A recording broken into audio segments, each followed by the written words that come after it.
Nós não vamos sair dessa encalacrada sem um projeto nacional de desenvolvimento.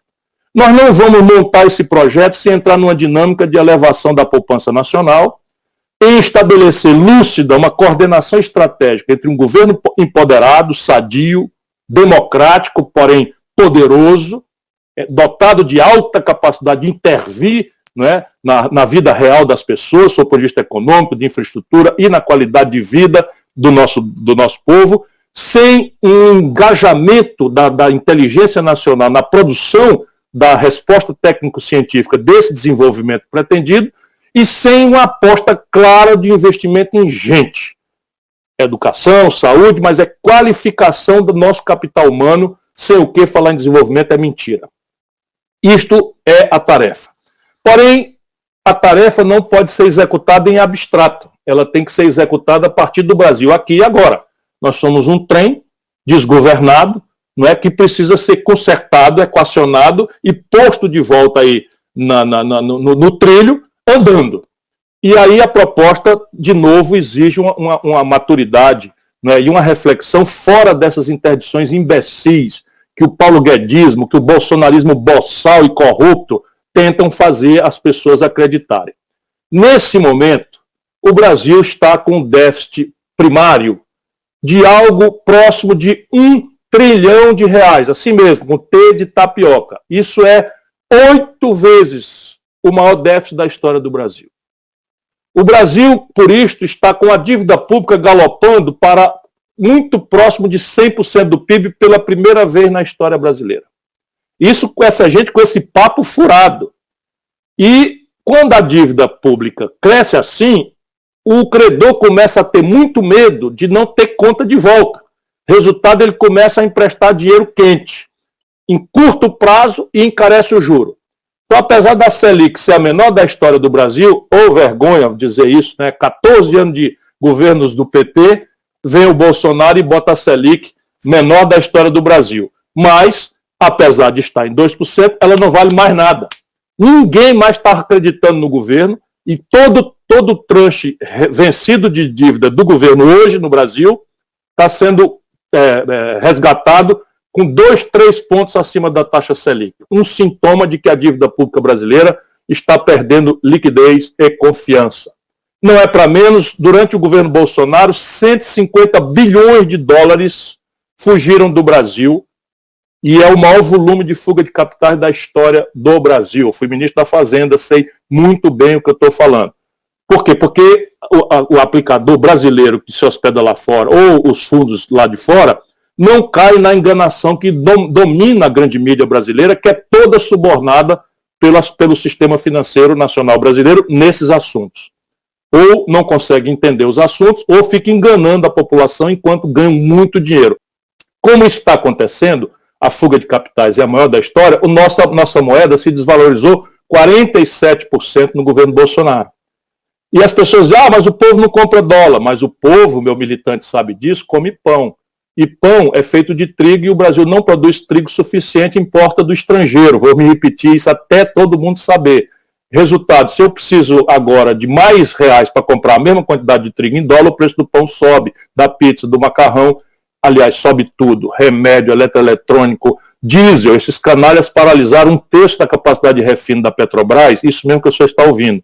Hoje a capacidade da Petrobras de fazer querosene de aviação, gasolina, gás de cozinha, óleo diesel, está 1/3 parado e eles estão importando do estrangeiro em dólar com negociatas as mais tenebrosas que não explica nem justifica o que está acontecendo com o Brasil. Subiu o dólar, sobe o diesel. Então, sobe o diesel, vai subir pressão, vai ter pressão, o querosene de aviação é paralisado, está toda vindo de fora. Subiu em dólar, o dólar desvalorizou, o real desvalorizou 47%, resultado prático, os aviões estão inviabilizados, porque as passagens têm que subir, porque o querosene de aviação é dolarizado, numa hora em que as companhias não têm passageiro. Vocês veem a tragédia que está acontecendo com o nosso país. Eles estão plantando inflação para todo lado, enquanto o mercado engana a população, os jornalões, dizendo que a inflação é de 2,5%.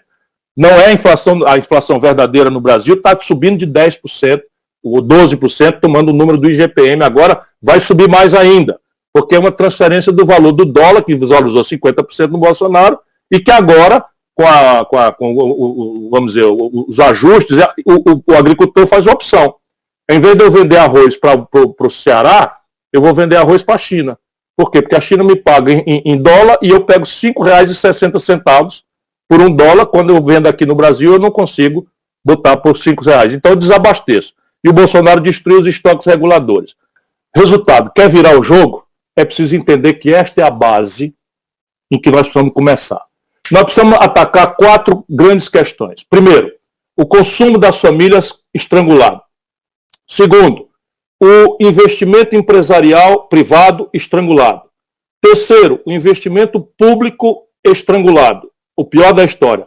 Quarto, uma aguda e estrutural dependência do estrangeiro. Qualquer crescimento no Brasil, como esses pífios, míseros R$600 que foram dados, explode a importação e o Brasil tem um saldo negativo nas contas de manufaturados, que acaba pressionando a moeda, que acaba pressionando o preço, que acaba pressionando o índice de inflação, que acaba pressionando taxa de juros, e esse stop and go faz com que aquele país que cresceu a 6,5% durante 50 anos, entre 1980 e 2010, cresceu 2,2% ao ano.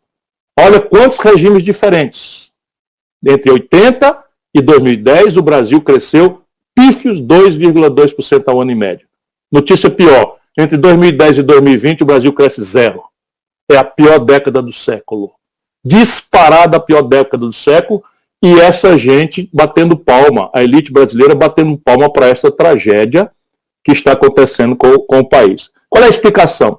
A explicação é que o país desenvolveu uma lógica em que o empresário é quebrado na empresa e rico na pessoa física porque aplica na renda fixa. Ou seja, o juro que mata a empresa dele é o juro que faz dele rico. Por isso que a representação da CNI, da Fiesp, é tudo empresário falido, isso é trágico de dizer, tudo empresário falido, rico. Então a empresa quebrada e o empresário rico e falando pelo setor, sem ter mais empresa para defender. Ou até mesmo os porta-vozes da indústria brasileira foram corrompidos por essa lógica que está aí. É para fazer o quê nesses 4 movimentos? Bom, consumo das famílias, 60% do PIB é puxado por isso. Ele vem de emprego, renda e crédito. Emprego e renda vem depois. No crédito, 70 milhões de pessoas antes da pandemia estavam com o nome sujo no SPC, dos quais 11 milhões de estudantes devendo 5 milhões de estudantes devendo 11 bilhões de reais do FIES. Então, começando a vida, os estudantes brasileiros estão com essa encalacrada e é preciso reestruturar isso, porque essa gente que nos governa permitiu concentrar em apenas 5 bancos 85% de todas as transações financeiras brasileiras. Quem fez isso foi a dita esquerda do país, que fez essa tragédia de estabelecer um oligopólio no setor financeiro. Se a gente não desoligopolizar, e isso quer dizer botar o Banco do Brasil e a Caixa Econômica, o Banco do Nordeste e o Banco do Sul, num primeiro momento, para reestruturar esse crédito vencido da população numa linguagem de comércio, apenas fazendo a libertação da nova escravidão, que é a subordinação do nosso povo, nessa proporção de 70 milhões de pessoas humilhados com o SPC e Serasa. Empresariado, 75% de capacidade instalada, ocupados é o nível hoje. Será que alguém vai investir num país em que o investimento existente faz 20 anos que se opera com 30%, 25% de capacidade ociosa? Vamos lá raciocinar, ninguém precisa ser economista, não. Ô Paulo Guedes, toma vergonha na cara, Paulo Guedes. Quem é que vem investir no Brasil se a fábrica da GM foi, da GM foi embora, a Siemens está indo embora? Por quê? Porque faz 20 anos que estão com 25%, 30% de capacidade instalada ociosos. Quem é que vai abrir uma fábrica de geladeira se a fábrica que tem hoje tem capacidade de produzir 1.000, só vende 700? Compreende? Essa é a primeira razão. Ocupar a capacidade instalada vem depois. O que é que vem antes? Crédito colapsado. Eu proponho também um conjunto de ferramentas, estou ficando preocupado com o tempo, para fazer via uma estrutura de reestruturação de crédito, com uma âncora no fundo soberano, ancorado na fração das reservas cambiais que o Paulo Guedes está queimando de forma corrupta, financiando especulação contra o real, com informação privilegiada comendo solta, não é? Estão queimando as reservas brasileiras. Terceiro, investimento público. Dizia o Keynes que em momento de depressão econômica, os governos deviam pagar para o povo cavar um buraco e depois pagar para esse mesmo povo tapar o buraco. É uma metáfora que esse extraordinário economista queria, de mostrar o papel que os governos têm, e sempre tiveram historicamente, não é só na teoria, de em momentos de colapso do capitalismo, os governos interferirem. Essa é a lógica da Revolução de 30, essa é a lógica do New Deal. Aliás, o Roosevelt cita o Getúlio Vargas e o Brasil como um mecanismo extraordinário que ele usa como mecanismo lá, como exemplaridade para fazer o New Deal. E na data, o Plano Marshall, que recupera a Europa, o general MacArthur, que recupera o Japão, tudo isso é feito com essa lógica. De onde é que vem o dinheiro para fazer? O fluxo é a chave de tudo. Hoje, o fluxo brasileiro, o déficit primário, agravado pela pandemia, mas pela absoluta incapacidade do Guedes e do Bolsonaro em compreenderem o Brasil e a interdição ideológica, o déficit brasileiro vai caminhar pela primeira vez na história para R$1 trilhão com T de tapioca. 1 trilhão é dinheiro que gente besta como nós não conta. Falando ali como o meu conterrâneo da Meruoca. Gente besta como nós não tem. O que é R$1 trilhão? Simplesmente é o buraco na conta brasileira esse ano. A diferença entre o que o governo arrecada e o que o governo paga. E eles estão com a mistificação de que vão resolver esse problema cortando despesa. Num país em que a despesa per capita em saúde, educação, em segurança, em investimento, eu já descrevi aqui, já estão no osso. Então fica inventando, vamos fazer a reforma da Previdência. Aí dá um aumento para os militares, onde o déficit por cabeça por ano é de R$160 mil, e não fazem nada. E arrocha 83 de cada R$100 nas costas do contribuinte do regime geral da Previdência, cujo déficit é de R$1.400 por cabeça por ano. Percebe? É uma lógica. Se você indica o problema, você está indicando a solução. Então nós temos que fazer uma reforma que mexa com os de cima, que acabe com os privilégios dos de cima. E eles fizeram uma que mexe com os de baixo, e o que é que eles conseguiram? Um tiro em cada pé. Porque quando eles desfizeram o contrato intergeracional da Previdência, porque a Previdência brasileira é isso, eu hoje contribuo na crença de que quando eu ficar velho eu vou receber. Se eu, de repente, garotão, ainda estou trabalhando, vejo que o governo não está pagando, eu me evado. E hoje a Previdência Social, depois da reforma selvagem, está com o maior déficit da história. Agora vamos começar a resolver o problema no prático. Cobrar dos de cima, em linha, professor Francisco José, com as melhores práticas internacionais para não ter polêmica estéril. Então vamos lá. Só o Brasil e a pequena Estônia não cobram imposto sobre lucros e dividendos empresariais das grandes corporações. O mundo inteiro cobra, e agora na pandemia o mundo aumentou esse tributo. Por quê? Porque ele é um tributo que não gera distorção alocacional. Eu não atrapalho a competitividade da empresa. Eu só tributo aquele dinheiro que o dono tira da empresa. E que é salário, é renda, lucros e dividendos. Então eu, quando fui ministro do Itamar, eu cobrei. Se a gente cobrar com as alíquotas que eu cobrava, a gente arrecada R$90 bilhões por mês. Guarde aí. Por mês não, por ano. Guarde aí. Segundo, o Brasil em pleno déficit estratégico, que nós estamos aí, o pior da história, tem renúncias fiscais superiores a R$300 bilhões por ano. Renúncia fiscal, por exemplo, só no Brasil, uma locadora de veículos como a Localiza não paga imposto. Ela vai vender carro dela, que ela compra com regime especial, com ICMS antecipado, já não tem crédito na origem e destino, ela paga um terço da alíquota, e depois ela incorpora o carro no patrimônio, desvaloriza e vende como se fosse uma máquina. Percebe? Você não tem a depreciação? Então ele vende os carros, compra mais barato, usa 6 meses como locação, não paga imposto na IPVA, porque todos os carros da Localiza são emplacados ficcionalmente em Belo Horizonte, numa grande fraude, e esse era o homem que estava no governo Bolsonaro, na equipe do Guedes até onde, falando em privatização, para acabar com a corrupção, etc, etc. Se a gente passar um pente fino nessas renúncias fiscais e tirar 20% apenas, eu arrecado mais R$60 bilhões por ano. Então lá vai, 90 mais 60. O Brasil subgrava patrimônio e rendas altas. Então, quando eu fui ministro da Fazenda, eu tinha uma alíquota de 10% para a população mais pobre, de classe média, e uma alíquota de 35% para quem ganha acima de R$500 mil de salário. E uma alíquota sobre patrimônio de 0,5% a 1% apenas.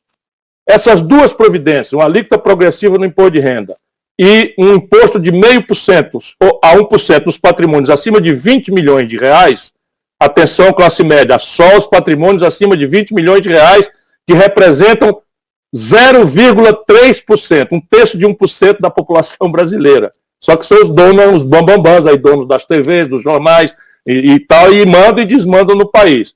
Eu arrecado mais 80 bi. No Brasil, um operador de aplicativo, essa semi-escravidão selvagem, paga IPVA na motocicleta. O Luciano Huck, o João Dória, que compraram um jatinho subsidiado com dinheiro público, não paga IPVA no jatinho, nem no helicóptero, nem na lancha, nem nos iates. Se a gente cobrar, eu acho 300 bilhões de reais por ano. Se em 10 anos eu tenho 300 bilhões de reais, eu posso fazer um fundo de 3 trilhões de reais e, ao invés de gastar por conta, eu pegar um terço disso para fazer Asset Liability Management, ou seja, qualificar um pouco a gestão da dívida pública para melhorar o perfil dela. Não se antes fazer uma auditoria, que está determinada pela Constituição Federal, e a pergunta é, você que está num bar, paga a conta sem conferir? Pois bem, o Brasil está pagando uma conta de 1 trilhão e 400 bilhões de reais por ano sem conferir. E eles não querem que se faça uma auditoria, porque simplesmente vai dizer, não, a dívida está correta, vamos continuar pagando normalmente e tal. Aliás, enquanto estiver sendo feita a auditoria, continua tudo normal como está. O outro terço, eu quero qualificar políticas públicas de saúde, especialmente, educação, especialmente. E o outro terço, eu quero fazer um fundo de infraestrutura.